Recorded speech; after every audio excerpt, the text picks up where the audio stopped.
End to End is back, episode number 24, recorded on March 28th, 2020. Saturday, we're still recording on Saturdays, even though we've got nothing to do in our lives right now. And if you couldn't tell by the title, we have a special guest here on today's episode. Flagger found him. Flagger done the digging, and he done his research on Mike Weaver. So we're going to have him in a couple minutes on, and we're going to talk about his hockey career, his off-ice career, and his NHL career. So, boys, how are you? Are you guys excited for this one? Very excited. Mike Weaver is a very interesting person. His path to the NHL was a little bit different than the typical path that most players take. For example, he went undrafted. We'll touch on that in the interview. And now that he's retired in the NHL, or from the NHL rather, he's actually doing some pretty interesting things. So we'll touch on that in the interview too. Yeah, I'm really excited as well. This is definitely our biggest guest that we've had on End to End, and it's just like during these tough times we were able to reach out to Mike, and it's great that he accepted to have an interview with us. So I'm really excited for that.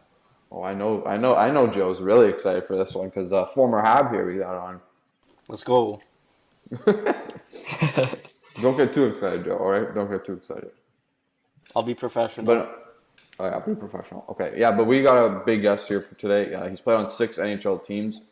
Mike Weaver was a defenseman back in the day, and you know I still remember that goal he scored versus Boston in Game 2 of the 2014 Stanley Cup Finals. So I'm hoping to ask about that, but we got a lot of questions for him today. Yeah, I guess let's get right into the intro, Flagger, and let's introduce this guy. Ladies and gentlemen, today on End to End, we'd like to welcome a special guest. He went on to play professional hockey for a total of 15 years after graduating on a full scholarship from Michigan State University, where he played 4 seasons in college as a Spartan in the Central Collegiate Hockey Association.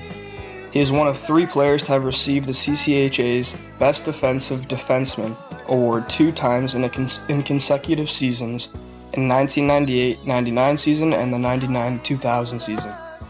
Coming out of college after going undrafted, he managed to put a lengthy 13-year career together in the National Hockey League, playing 633 games total with 6 different teams, including the Atlanta Thrashers, Los Angeles Kings, Vancouver Canucks, St. Louis Blues, Florida Panthers, and Montreal Canadiens.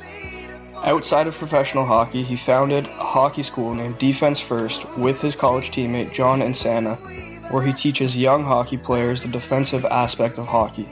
After retiring from the NHL in 2015, Mike went on to put his telecommunications degree with a minor in virtual reality, software development, and web design to use, and he developed a web application for hockey coaches called CoachThem.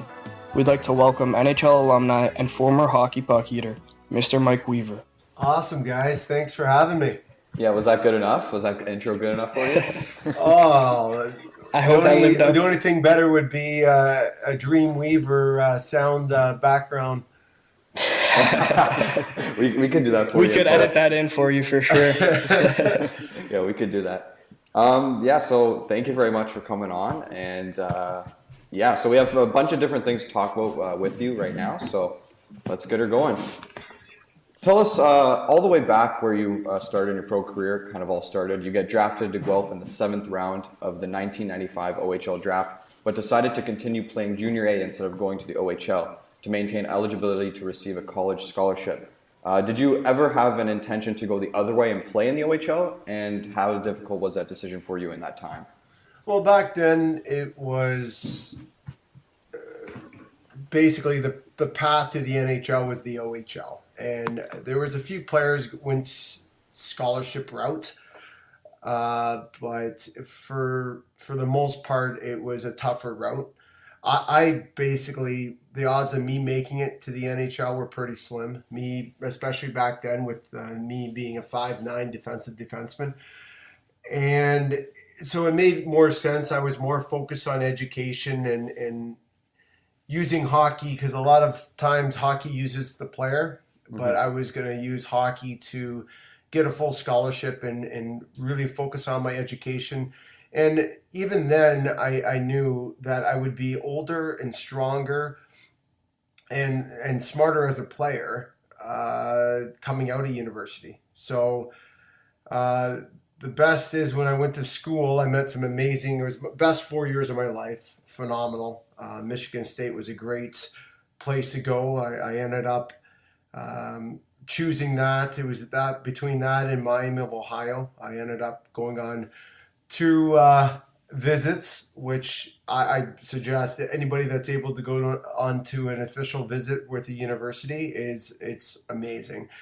I ended up picking Michigan State because it was a lot closer for my parents to make it to the games. My dad, in 4 years, missed, I think it was like 4 or 5 games in the 4 years, and we're averaging right in around 30 games a year. So his closest trip was 4 hours away, and it was more his scholarship than mine. He ended up meeting some amazing people there, and he came up every weekend, and it was he earned the nickname Dance Fever Weaver. So he was a big part of his. It's funny, his underwear is actually hanging up in a bar in Alaska, because Alaska Fairbanks was in our division. So he even flew up to Alaska, and it's signed by Ron Mason, the former Michigan State head coach, recently passed. So it's funny. He was a big part of my career, and with every pro player, it takes an amazing tandem of parents that drive you around. So I ended up getting a telecommunication degree, minor in virtual reality, software development, web design, like you said. And it was something that I really loved that I did that, because now, at some point, whether you play in one game in the NHL or 633 games like myself, you're going to have to fall back on education. And it's something that I really love, that my parents were kind of forcing the issue, but I made the right decision in the end. That's great that you thought of education first. I think most athletes, professional athletes, don't necessarily think of their life after the game, away from the game. So that's great that you thought of your future even ahead of your pro hockey career. And I was looking at a list of CCHA Best Defensive Defensemen, of players that won the award. And from 1996 all the way to 2001, there were 3 of you at Michigan State that ended up winning the award. The others were Tyler Harleton and Andrew Hutchinson. So that obviously shows that you had some great players there at Michigan State. Yeah, it's kind of funny. There are pictures of, because we're a very defensive school, our team, just the structure that Ron Mason had us play. University of Michigan down the road, the Wolverines, they were a very offensive team. So the Spartans for us were very defensive, which was pretty crazy. There at some point there was a couple pictures taken that there's all 5 of us on the ice trying to block that shot coming from the point. And even a couple years after I left, Ryan Miller came through there too. So we've had some amazing players that have come through Michigan State, and it was just such an amazing experience to really focus on working out, education, and gaining knowledge in the hockey world. I'm telling you, most players, if they were to look back at their route to the NHL or trying to make the NHL, I'm going to say if they were to look back at it, they would have chose the university route again, for sure. All right, so you just talked about a little bit about your college career. So then after refusing to play in the OHL, you go play for your hometown OPJHL team, the Bramalea Blues. And then Bramley, sorry, my bad. Bramley, yeah. And then you tear things up in the 95-96 season and end up winning the OPJHL Defenseman of the Year. You then attend the NHL draft following that season in 96 and then again in 97. After your college rookie season, and your name didn't get called at either draft. Do you think that going undrafted impacted your drive as a player? For a big time. Through my whole career, they always tried to convince me to go play forward, and I really didn't have any interest in that, and I was really focusing on the defensive side of the game. and going back to Bramalea, so Bramalea, Chinguacousy was my minor league youth hockey, but then I went to what was it? It was You played for the Vaughan Kings, I think, didn't you? yeah, it was Vaughan Kings. It's funny. I ended up Lindsey Hofford, who's the assistant GM of Phoenix. He wanted me and this other guy, Adam Lee, to come over, and because of how the it's structured in Ontario, there's different boundaries. They ended up changing the boundaries to go around my house. They went to the courts to change it. So in order for me to go over to Richmond Hill Vaughan Kings, we ended up winning the All Ontarios that year too. So, but throughout my whole entire career, they were trying to convince me to change to go to forward because of the height. Being back then, you had to be about 6 feet to play. And when I ended up going to the draft, the NHL draft, it was my last eligibility year. I ended up being in there, and my dad, I waited till the last person to be called, and I remember my dad looking at me. He's like, "You want to go or do you want to just wait?" I said I wanted to wait, and when I heard my name, my dad right away said, "All right, find another way." And it's something that through my whole entire career, people would always come up to me and say, "Oh, you played amazing, you played amazing." And even though I probably did, I would always say, "Well, I could have played better." And that kind of, you almost need that kind of drive to become better every single game in order to make it. But it does take it really does hurt you a little bit as well, because you really start saying to yourself you're not good enough. But that a little bit of that really does help you strive to the next level. And with every single training camp I went into, I was never given it. I always had to earn it. With every single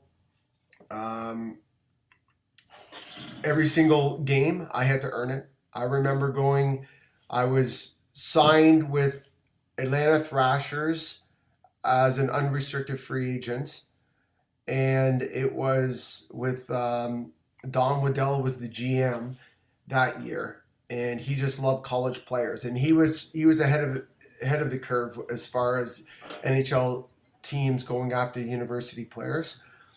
He ended up bringing us in, and all the rookies, he told us to go down to the minors, which would have been the Turner Cup, which would have been the Orlando Solar Bears, and we ended up winning the Turner Cup that year. But his main job was he told us to go down there and learn how to be professional. So that year really did help all the rookies really grow as players, and paying attention to the older players and seeing how they handle themselves as pro players. Mm-hmm. So that really did help me get there. And I remember my coach at the time, he was going to send me down to the East Coast that year. Wow. And before they wanted to send me down, they wanted just me to get a game. And I ended up, I missed the first 10 games, and I got into the 11th game. And after they put me in, they told me after we won the Turner Cup, they said, once you played that game, there was no way that we were sending you down. So it's something that there are two different types of people. There are people that, when given that opportunity, they stand up and they take advantage of it. Or there's the other person that is given that opportunity and they either just get by or they kind of shy away from it, right? So it's something that I've always challenged myself during the year, during training camps, during regular season, and especially in playoffs. Am I going to be that person that's going to stand up and take control? Mm-hmm. Well, obviously you did that. You turned your hockey career, into a very long one, a lengthy one. I was just curious though. I wanted to ask you. I know obviously you just mentioned that you signed with the Thrashers straight out of college, but were you in talks with them at all during that final season of college? Like, did you know where you were going to end up right after you graduated? Did you know that you were going to go play professional hockey? No. Well, I had right when I finished my last game at Michigan State, I was able to sign a pro contract, and because of that, I ended up getting an agent, and from there we were able to figure out that Atlanta was interested in me, and I had the option of going right out there, and they were getting into playoffs, and I said no. I kind of wanted to wait till the following year. So from there, I just signed. It was a 2-way contract with Atlanta. So that's kind of how that went. But the one thing that I always did, even though I signed a pro contract, I was designing websites on the side. So I was trying to stay relevant in using my education. So while everybody was losing money on the plane at the poker table, I was designing websites for people. Wow. So, inside college hockey, Inch? No. Yeah, so I ended up designing their website. I think they've redone it since then.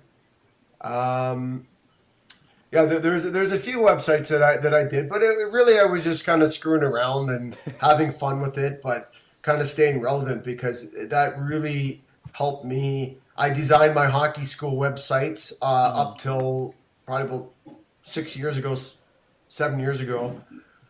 Why is that? Why did you stop designing them?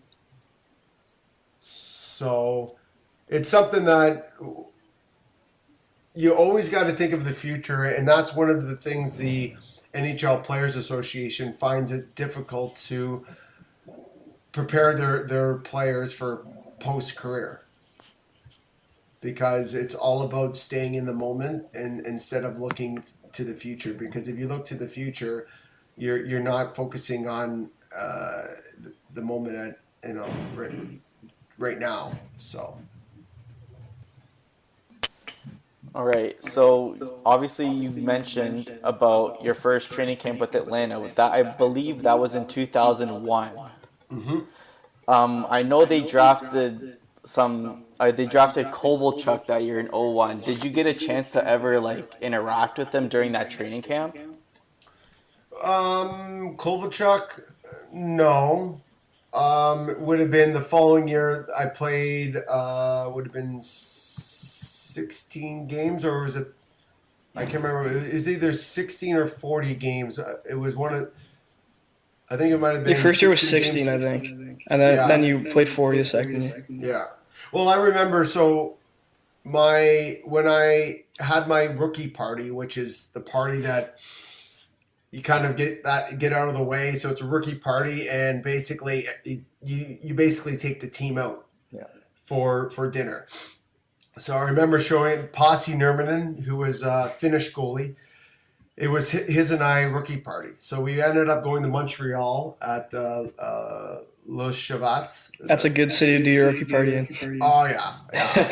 So I remember sitting down at the table, and I was sitting there, and everybody kept on saying, they're like, hey, as long as they don't order the beluga whale caviar, I think you guys should be fine. So sure enough, I'm like, oh my God, what's that? Did they order? They're like, no, that's not the beluga whale caviar, but the other side of the table is. I'm like, oh God, it's like a $10,000 dish or whatever, container. It's fish eggs. Yeah, okay, yeah. No, I know what caviar is, but it's an expensive dish, is what you're saying. Oh, crazy. So it's funny. Well, dinner was about $40,000. But Shit. luckily, it was just Posse, Nurmanen, and myself had to pay $5,000 each, and then Kovalchuk and Heatley ended up taking down the rest because of their big contracts. But yeah, I have the plate from there and the Beluga Whale caviar container too, the metal container. I still have it. Everybody sign it. You were on a two-way contract at that time too, weren't you? I was on a two-way contract. Yep. That is a hefty bill for a rookie player. It was a two-way contract. That was the year I played 40 games. Okay. So I had a pretty good run, and then Hartley came in, which it's funny. He was all about tall defensemen. Even though I was player of the game out of those 40 games, I was probably player of the game about 4 or 5 times. That's great. I was partnered with Andy Sutton. Mm-hmm. So it was he ended up keeping Exelby and pulling up Exelby and sending me down. And then after that, I didn't get a shot till the next year. I came up for 1 game. And then after that, I was released from my contract, which was awesome because it really set up the rest of my career. What was playing at Atlanta like? Like, I know it's not really, to me at least, it's not really the most ideal hockey city in the world. Like, what would you think of your experience there? It was special to me because it was my first team, but yeah, like it was embarrassing how bad it was. They had a 10 o'clock games sometimes that they would have. It was a school day. So basically they had a whole bunch of these schools come in. So like 10 a.m. You're saying? It was pretty crazy. The first and second period, everybody screaming, yelling. It was pretty electric. But the third period we come out and all the kids go back to school. So there might have been 5 people in the stands. So yeah, it was pretty embarrassing. Obviously, the NHL, looking at it now, it probably wasn't the best place to put an NHL team, but they learned from it and they ended up moving it. So Winnipeg, which that's a pretty big. That's a huge hockey city, man. Yeah. You ever watch a playoff game? Like, just on TV, that they white out the stands in Winnipeg, and the fans are nuts there. Yeah. The only thing they probably wish they had was a bigger rink because that only holds, I think it's like 13,000. I think it's one of the smallest in the NHL. You're right. Yeah. Mike, quickly, I want to hop back to talk about your IHL and AHL career quickly. There's this saying that defense wins championships. And you went on to win 2 championships in pro hockey immediately after college. You won the 2001 Turner Cup with the Orlando Solar Bears in the International Hockey League. In the following season, you won the 2002 Calder Cup with the Chicago Wolves in the American Hockey League. Now, although you were somewhat of a point-getting defenseman in junior and a little bit in college, for most of your hockey career, and I'd say your entire NHL career, you were a very defensive-minded player. When did you learn your role as a professional hockey player? Well, to be honest, I had maybe one half-decent year in university and one half-decent year in juniors. Other than that, I realized I took a lot of pride in blocking shots. I took a lot of pride in outthinking the opponent. And I think that's what made me a very smart player, was that I was able to, I looked at all the players away from the puck, and I knew their options, and basically I was able to tell the future. So you have to process this stuff so fast that, and it's all about body positioning, and that's what I teach at my hockey school, Defense First, is the thinking part of the game and how to be here and there at the same time. How do you do it? How do you go and make yourself look bigger? How to get this guy? You want to get him to a little small area from a big area.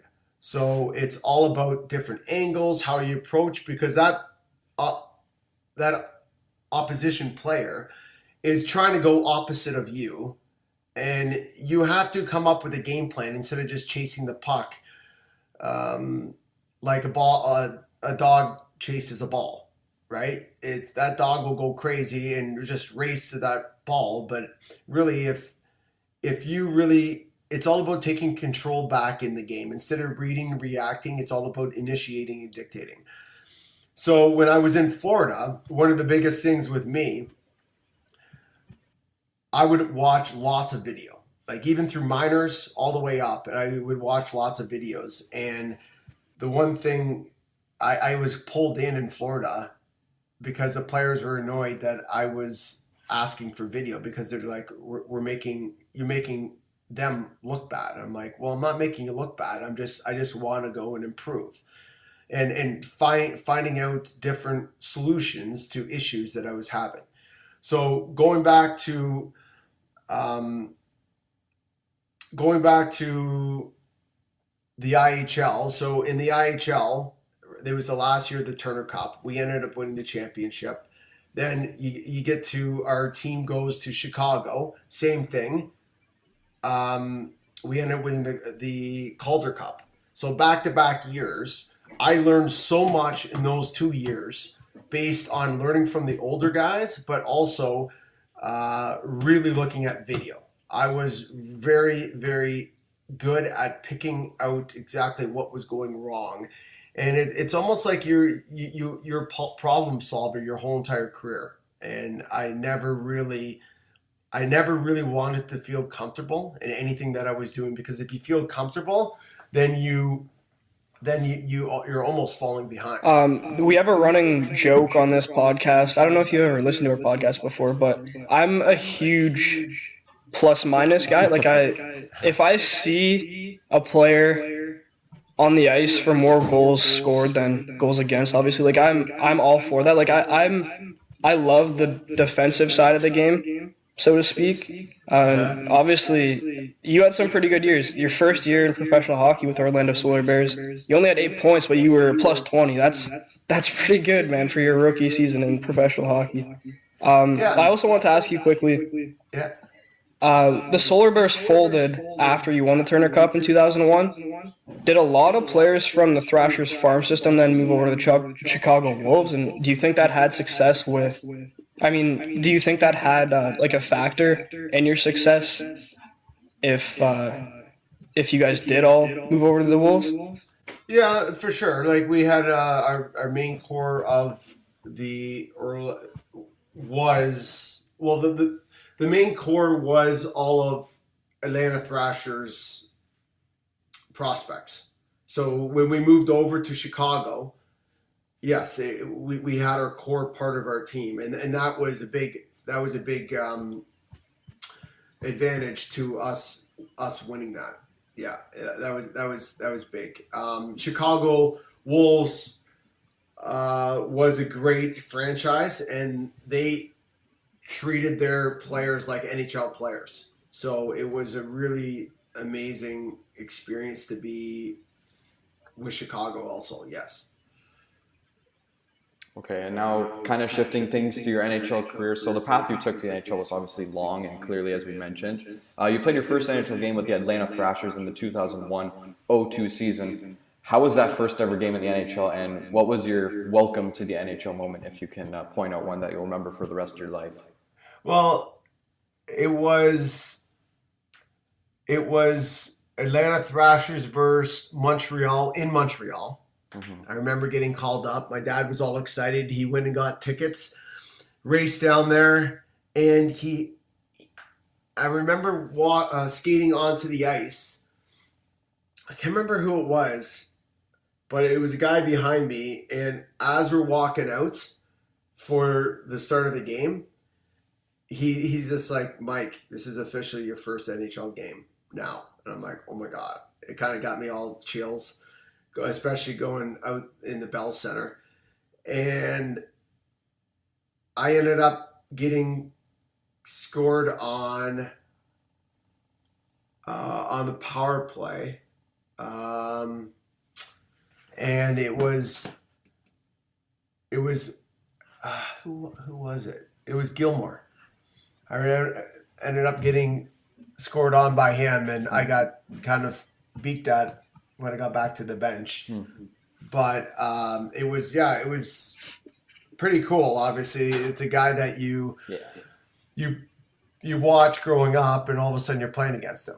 So it was pretty cool. That's pretty surreal. It wasn't cool going getting scored on, but it was pretty cool to say that happened. Well, another pretty cool thing is your first 2 NHL games were the 2 teams you finished off your NHL career, so that's pretty ironic to start your NHL career for sure. Yeah, I never thought about that. Yeah. And it's funny that my dad had the whole entire cheering section cheering for me. So yeah, so Were there even Habs fans cheering for you? Yeah, especially in Montreal, but he ended up rallying them up to have the whole entire so Obviously, you played for 6 different teams that we highlighted before. So did you have a favorite city that you lived in during your playing career? And was there a city or organization that you played for that really felt like home? Yeah, I think every team I played for had its special little feeling for me. Like Atlanta, that was kind of my first break, which was pretty memorable. Then with LA, which amazing. Like you're there with in the dressing room, and Barry Bonds is saying hi, what's up, Mike? I remember coming out of the dressing room, out of the change room, and Alan Thicke is there. He's like, hey, Weave, what's up? I'm like, hey, Alan, how's it going? You go into Chairman's Lounge, which is right beside the dressing room, and every Cuba Gooding Jr., everybody is, you name it, is in the dressing room saying, hi, how's it going, Weave? So it's kind of a little weird. That was pretty amazing. And then Vancouver, it was St. Louis. It was a very amazing small. It's a small but big city. It's really, a lot of people retired there after their career. It was pretty special in St. Louis. I had 2 amazing years. We ended up going from last place in the NHL in January to winning to making it playoffs, so which was pretty amazing. And it's funny, St. Louis ended up doing that just recently. Yeah, I was gonna mention that. Did you have anything, did you go back after the Blues won the Cup, and did you party with them at all as an alumni? No. You know, I never did that. But then from there would have been Vancouver. I assisted on Trevor Linden's last ever goal scored.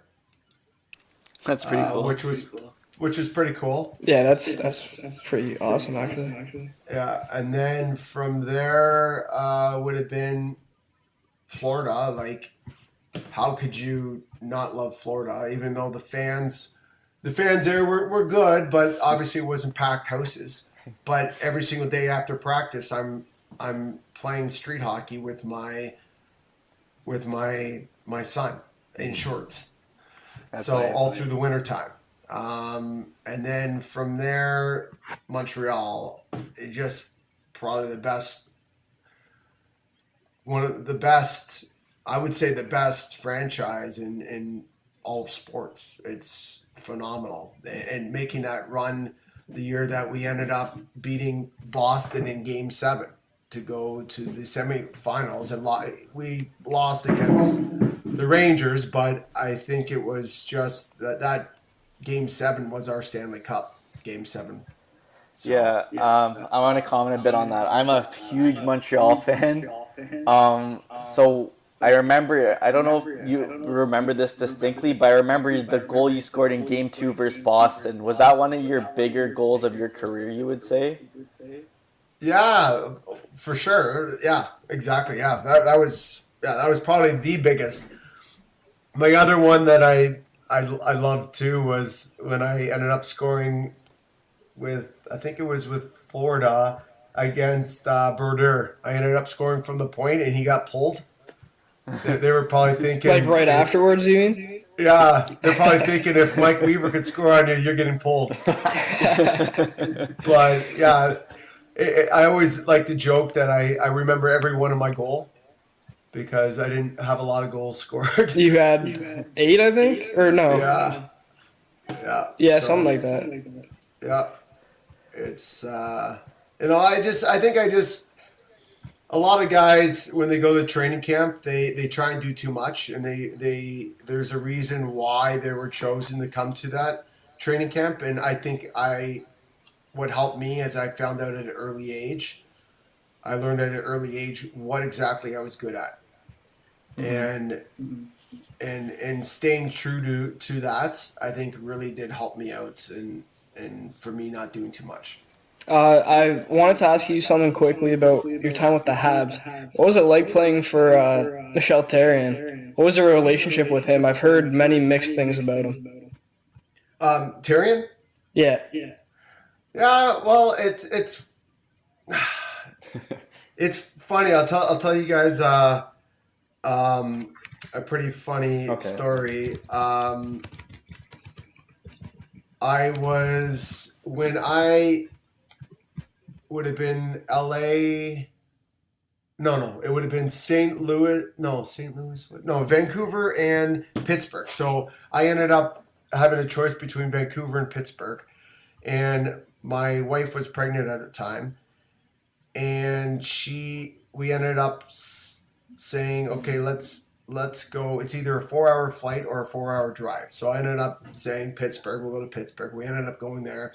Therrien was the coach. I did amazing during the camp. I killed it. I ended up scoring on a breakaway. Defensive defenseman scoring on a breakaway. Wow. Yeah, it doesn't happen. So it was pretty awesome. I was playing monkey in the middle with Sid and Colby Armstrong, and like it was just like I was in awe about the whole situation. And like even Sid's just like you made this team for sure, hands down. So I ended up getting called into the room last cut. I ended up getting called into the room, and I thought they were going to tell me to get a place, and hit Therrien and Ray Sherrill, the GM, were in there. And Therrien's just like, well, I wish I had a better French accent, but he's just like, hey, Mike, I think we're going to put you on waivers. And I'm like, kind of sucked. And so I'm like, okay, how I always did it, I didn't get pissed off. I'm like, well, thanks for the opportunity and best of luck. So I get a call from my agent about 5 minutes later saying that Ray Sherrill wanted to keep me, but he let Therrien make the decision. So they wanted to keep Nazar Rybak, one of their players.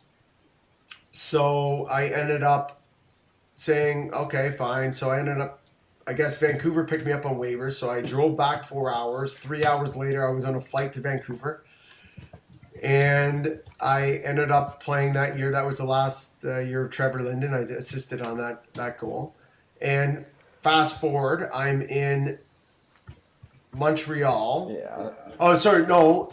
So then that year, they ended up Therrien got fired. Yeah. Nazar Rybak went down, and Pittsburgh won the Stanley Cup. I was just gonna say they won a cup. You could have won a cup if you ended up making that team, which from what it sounds like you should have. Yeah, but then after that, fast forward, I'm in Montreal, and with Therrien. Yeah, well, it's funny. Bergevin gives me a call. Is just like, hey, Mike, I've been trying to get you the last couple of years, and I'm glad that I was able to this year. And then Therrien calls the second call, and he's like, hey, Mike, hi, how's it going? And I'm like, yeah, well, last time we talked, you were putting me on waivers. So it's funny, not even a month into that, he was calling me Dream Weaver, because that turned into a pretty good playoff run, and everybody had had signs in the stands saying "Dream Weaver," and it was pretty amazing. So So then, when you were in Montreal, what was it like playing for him then? well, he's it's funny. The whole entire bus is waiting outside. Tyrion comes in, and so like everybody, the whole team's on. Owners, team, everything. Everybody's there. Assistant coaches, everybody waiting for Tyrion to come. He comes on the bus and he puts his briefcase at the front, and then he goes back for a smoke. So the whole team is waiting for him to get on this bus, and he has to have a smoke first. So anyways, then he comes on. He was there are some people that thrive in situations where the coach is hard on you, and then there's some that curl up and they don't engage. I was always a guy that thrives in situations like that, like Mark Crawford with LA. He ended up being like a really big hard ass for sure. Yeah, big time.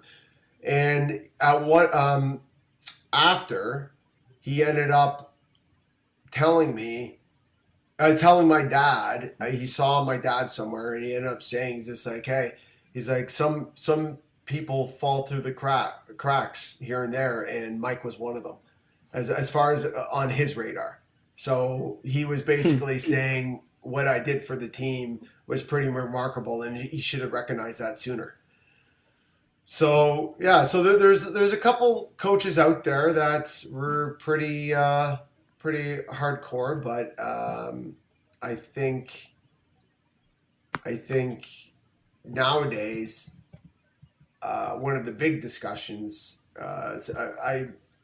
we partnered, my coaching platform, CoachThem, ended up partnering with the coaches site, and one of the big conversations, and it's funny, Mark Crawford was talking about that, but basically talking about how to deal with kids nowadays, and it's a different way of dealing with that. So, there's no HR department in sports locker rooms, but now dealing with kids from the past, even 10 years ago, compared to kids of today, it's a different way. You can't get on them as much as you once could.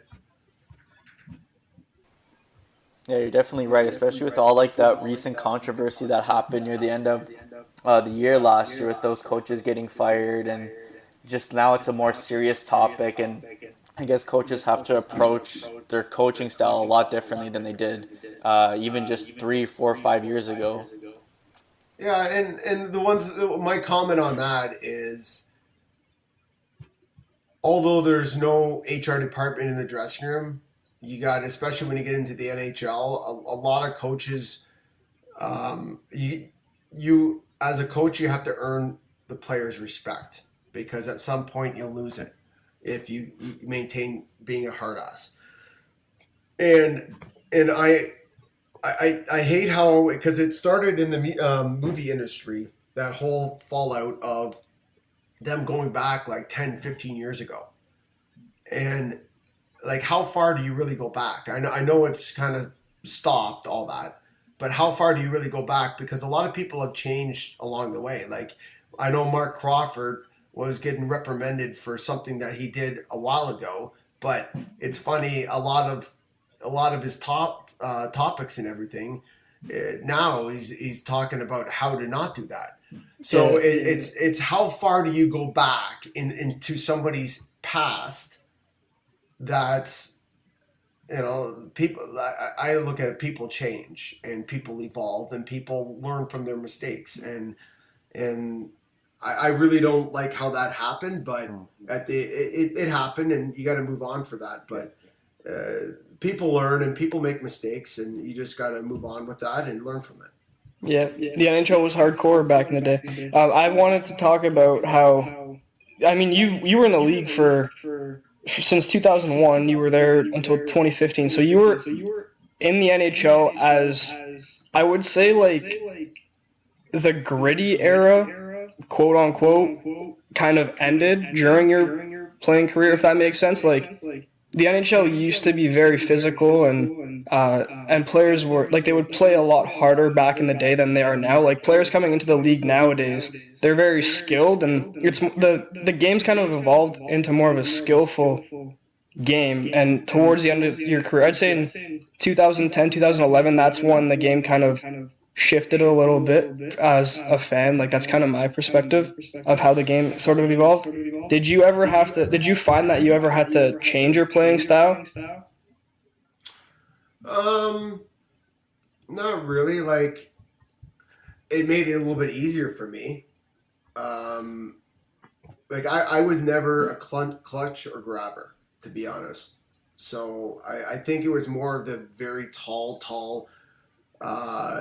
defenseman that couldn't skate. At least I wasn't fast, but I wasn't slow. I know I had the longest stick in the league based on Like, for your height, my height. Yeah. My stick was taller than me. Yeah. Wow. So that's it really unusual, did, actually.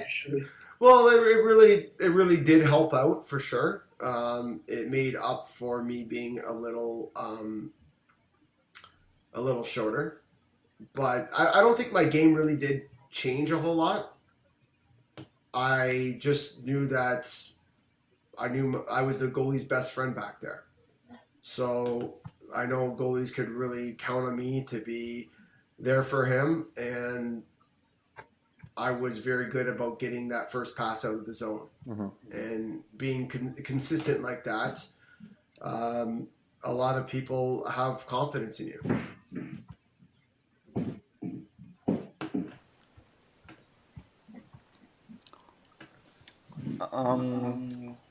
Even though you're not playing in the league anymore, obviously you still watch hockey, but do you still keep in shape, like how you kind of train for the NHL? Well, I'm going to say a lot of, basically almost all my friends that I talk to still, nobody works out. We've been told what to do our whole entire life, what to lift, where to go, what to run, where to run to, and it does take a toll on you. I personally, I don't watch a lot of hockey. Maybe I might watch 1 or 2 games in the playoffs. That's about it. I don't watch hardly any hockey. It's just it was just very tough through your whole entire career, like 15 years of doing that, and every single day watching video.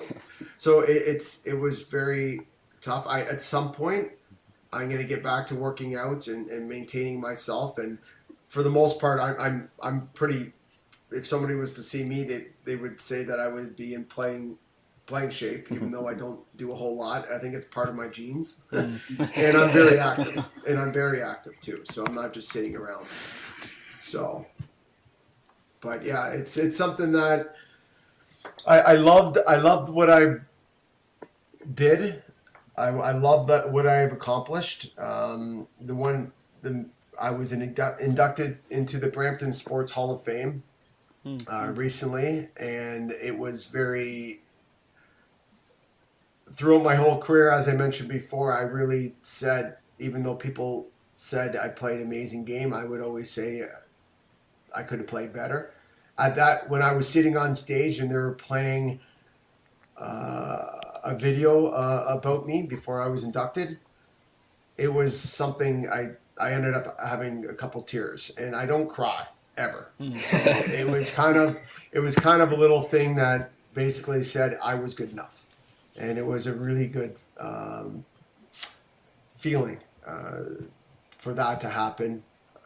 I love what I'm doing now, even though I don't watch hockey as much as I did on TV.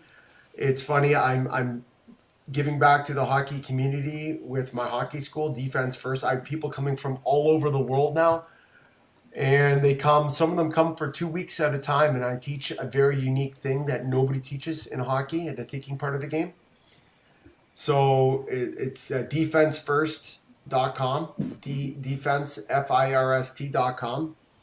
And for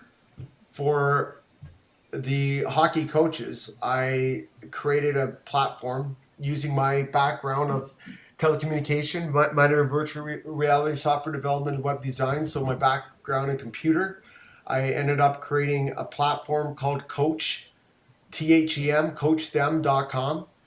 and it allows coaches to digitally create their drills in a browser and easily create practice plans. I use it with my hockey school. We have we're up to about 8,000 coaches on there. We partner with the NHL Coaches Association and the coaches site.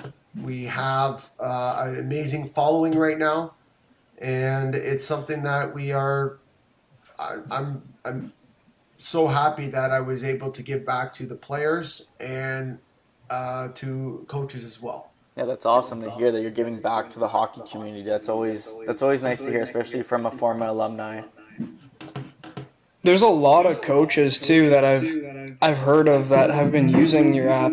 I know Pete DeBoer was one of them. That's just one coach that I could name off the top of my head. But when did you came up with that idea, coach them after when you retired, correct? No, it was when I was with Florida. With my hockey school, I felt that it was very tedious to create drills on a piece of paper and have to redraw them every single time I wanted to make a practice plan. Right. So, and then Rob Tallis, the goalie coach for the Florida Panthers, he said that they have all these millions of dollars, the NHL teams, but they still do it on a piece of paper. So I set out to create completely web-based, no plugins, nothing, no apps, completely web-based. So if it works if your device has a browser, it works on it. So we're basically breaking the barriers of any desktop operating systems. You could go from an iPad to a desktop to even your phone, right? Yeah, it use a digital pencil if you want to use a mouse. So it allows you. It just broke down the barriers of everything. So it's something that everybody loves it once they get on it, and we just got to spread the word as much as we can. So can coaches kind of communicate and share drills on the app then with each other?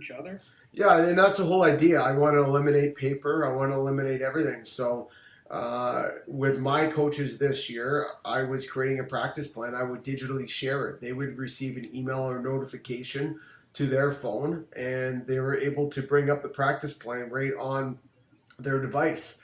So it's pretty cool. We worked with the NHL Coaches Association, and last year during the draft, we had every NHL team send us 2 or 3 drills each, and we digitized all of them and created an amazing drill book that all the participants were able to receive.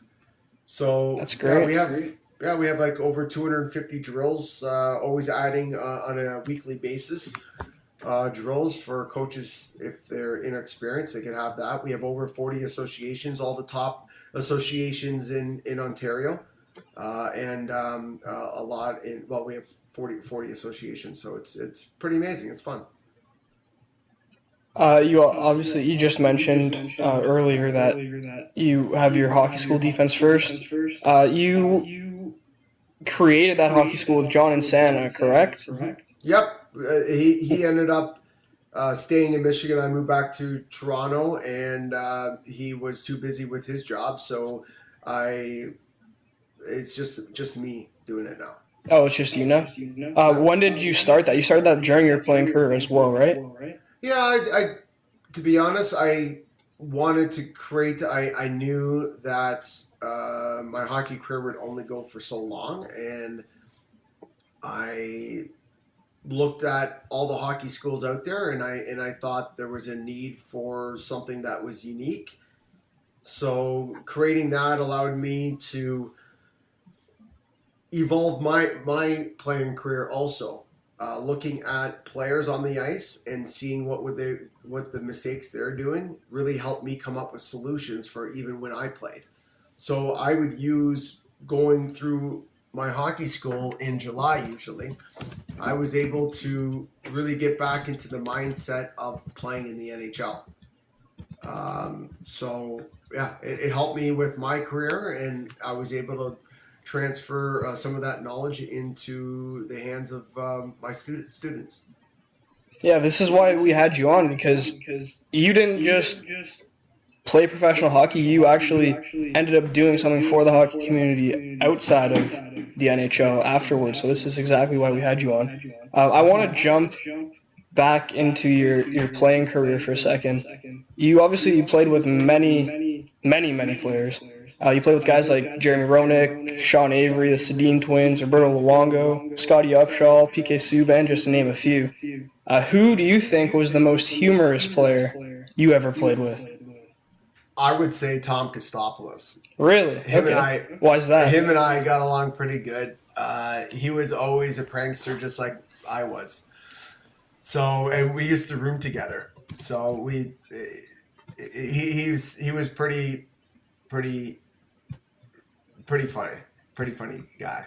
You have any funny stories of him that you could share? Yeah, like he would always during our pregame meals, he would. We always used to have an ice cream station. So there would be hot fudge, caramel, and he would always get this. He would get like Red Hot, Frank's Red Hot or something, and he would put it right beside there, and people would be putting like Frank's Red Hot right on their ice cream. Yeah, like he would. Him and I broke into our strength coach's room, and we ended up switching the box spring and putting it on top of the mattress and making the bed back up. He was pretty funny dude. Yeah. So you were kind of it's funny. How about this? Even this, Mark Crawford. Mm-hmm. He would always have his hair perfect. Yeah, when he would come on the ice, so perfect. So, do you know the J. Crew bottles? They would have gel and they would have shampoo, but they looked exactly the same. The only thing you could tell is the little bit. It just says shampoo or it says gel. Yeah. Okay. But it's very tough to see. So Tom ended up switching the shampoo with the gel. So. No. He switched up the gel with the shampoo. So when he went to go do his hair up, he put the shampoo in there instead of gel. So he comes on the ice, ready to begin to practice. His hair is all over the place because he had to kind of wash it out, right? Yeah. So right away he's just like, which one of you guys ended up switching the bottles up? So it was pretty funny. But yeah, we had some good times. I would always, with a new roommate, roommate on the road for a hotel. I would always jump up quick up to the room, the hotel room. So he was my roommate for the first time of the year. So it would have been probably about the third hotel that we're at. I kind of knew his whole routine. He would get into the room. He would put his clothes he would hang them up and go sit on the bed. So I raced up as fast as possible. I'm in this closet. And the closet, it was a very small closet, but they had something that I had to crouch around. So I couldn't stand up straight. So I'm like looking in.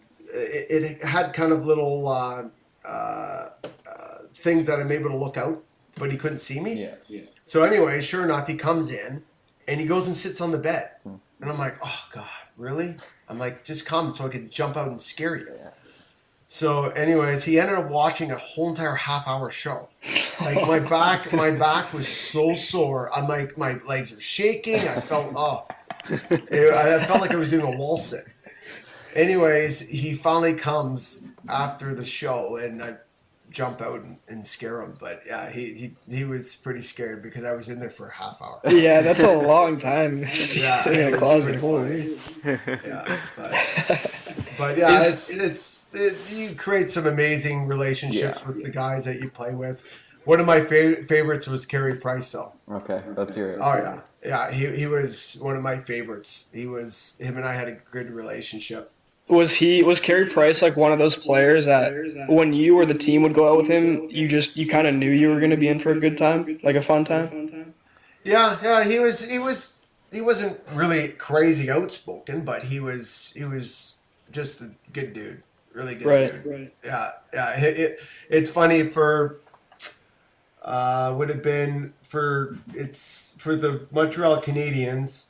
We would have one of the first drills was a forward would dump it in. The D would go and grab the puck behind the net. So the goalie would set it up, and you would pick it up and pass it to the winger and break out. Yeah. And it was an ongoing thing like that, trying to just kind of go through the motions of a pregame skate. So anyway, for instance, I start going back there. He throws it in my feet. So I'm like, oh my God. So I'm like, it's supposed to be like smooth. So I'm like grabbing it in my feet, trying to get it up to the floor. And I'm like, Carey, I'm like, Pricer. I'm like, what are you doing? So he's kind of chuckled.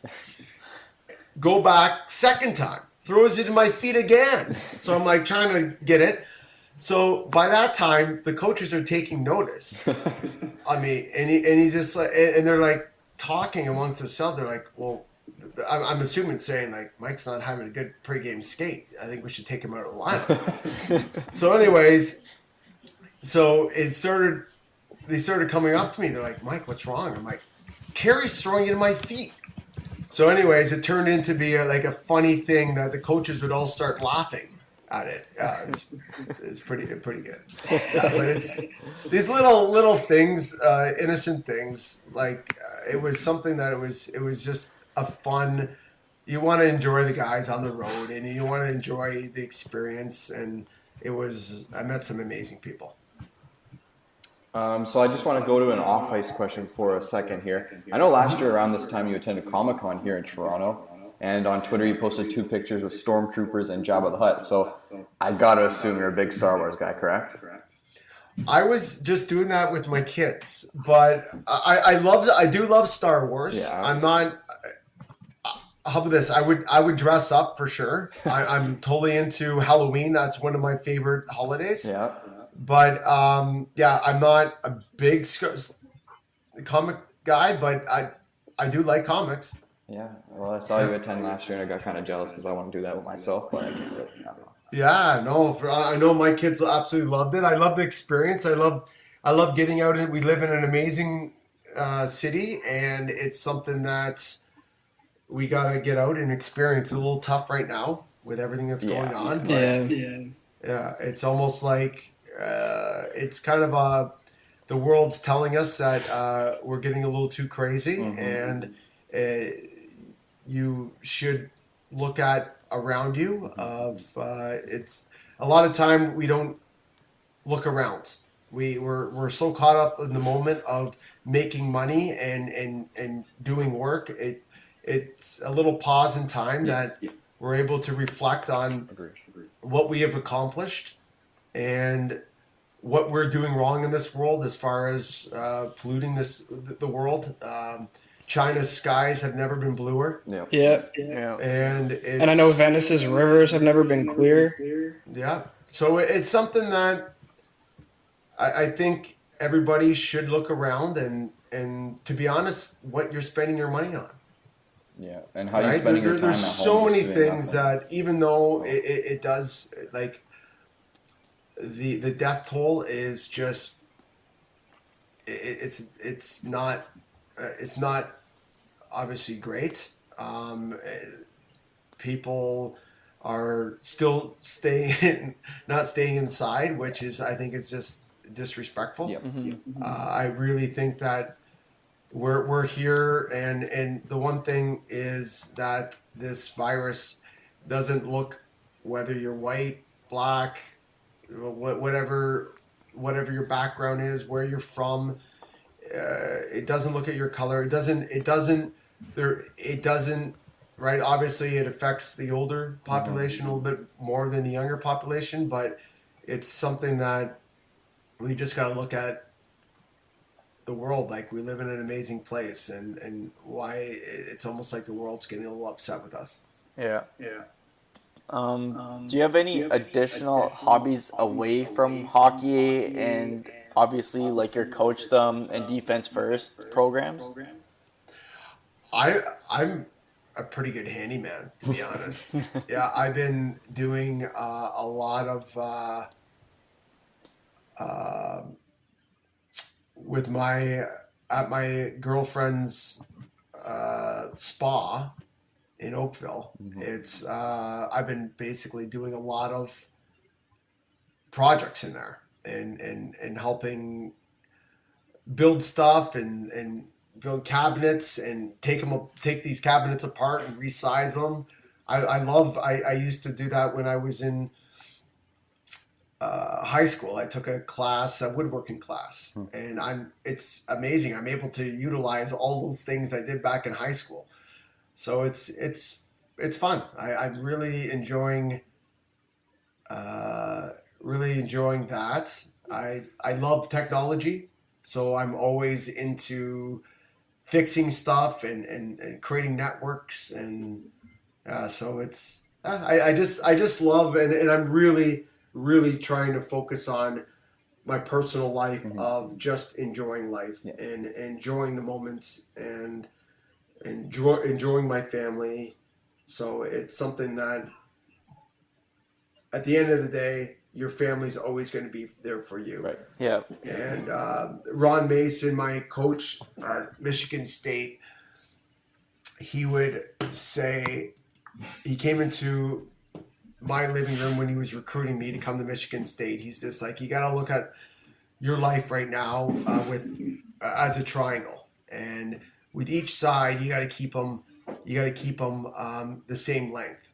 So on one side, you got your education. On the other side, you got your sports, and then the other side, you got your family and friends, so social life. And you got to keep each side of the triangle the same length. Now, if you start partying too much in your social life, it gets a little long, and the other two sides of the triangle are going to be shorter than that.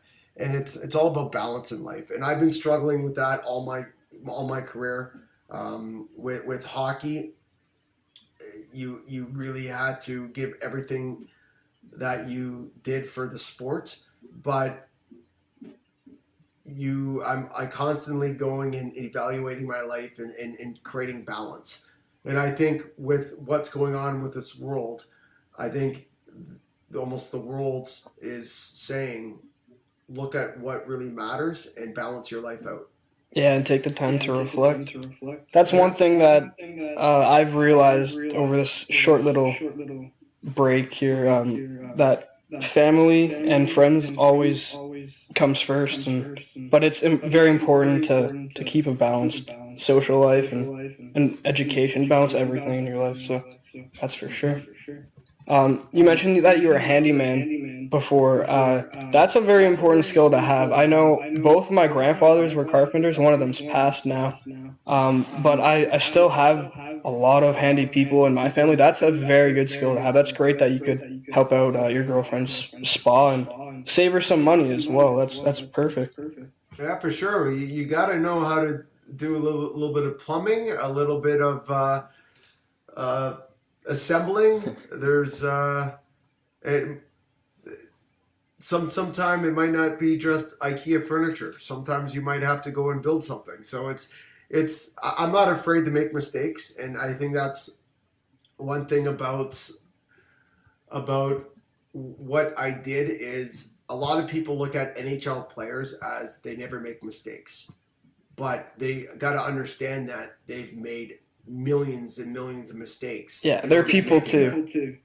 So even in real life, everybody makes mistakes. Everybody does. It's how you deal with that mistake, whether you come up with a solution for it or you learn from it, that is the biggest lesson. And the game of hockey, you have to understand it's a silly game that we play. There's 5 guys on each side that are chasing around this little rubber thing we call a puck. And the whole objective, there are 5 guys coming from different backgrounds, and you're taking instructions by the coach, which you could say is your boss, and you have to collectively come together to put that little puck into a net that has this guy standing in it with pillows for pads. And it's a silly game that we play. But if you look at it from, it teaches you real life experiences. It teaches you working together with other people from other backgrounds, not getting upset with the boss, and basically looking at, okay, this is what he said. Let's come up with a solution of how to go and put that in that net, right, for the common goal. So the sports, a lot of parents are so concentrated on getting their kids to the NHL, but the odds of them making it are pretty slim. But somebody has to. Somebody has to, right? So why can't it be them? But if they're able to go and explain to them that every little thing that happens in the game of hockey, you have to go and relate it to real life, because it does teach you a lot of amazing things. I've learned so much from the game of hockey that has really changed my outlook on life. That's for sure too. Even myself, like personally playing growing up, minor hockey, I learned so many valuable skills. I played minor hockey for 15 years, and I feel like it definitely shaped me as a person as well. And I know Joe and Thomas have also played sports growing up and hockey as well. And for sure. Responsibility. Yeah, it teaches you everything. On time, working together with other people, and being goal driven, right? You're not going to go and play hockey. It's a goal. Sure, it's a little bit aggressive. Yeah. But the thing is, sometimes in life you have to be aggressive, and you have to be aggressive to get what you want. Right. One last question that I have for you. It's a bit of a silly one. I heard that you purchased a house in Toronto when you retired from the NHL. And when you first moved in, you had ghosts and spirits. Is that true? Can you confirm that? Where are you getting this info? Is that not true? Well, there was one. I believe. Okay, I believe that there's somewhere else that we go after this. Yes, there has to be. For sure. I completely agree with you. Because it would be scary if there wasn't. But so I believe that there's something after, and I believe that we are spirits in bodies for sure. But yeah, like it was kind of freaky. I remember. Well, there was 2 situations. My first, we rented a place. It was in Etobicoke, and I remember would have been my daughter, or is it my son? I can't remember which one it was at the time, but they were in the crib, and it was fine for the first couple nights, and then all of a sudden, I think it was my daughter, threw herself out of the crib because she was so scared at night, crazy scared. And it went like that every single night. Like, for them to throw themselves out of the crib, it must be crazy. Yeah. So anyways, we ended up calling somebody because we didn't know what else it was. So we ended up, somebody was saying that we had some sort of a shapeshifter in there. Whoa. Which was crazy. It was freaky. But the freaky part about this is that they ended up doing something, and they're like, yes, we cleared it. The next night, a daughter was in there, slept through the night. Same thing. Never again it ever happened. So if somebody doesn't believe in ghosts, that is kind of a freaky story for that.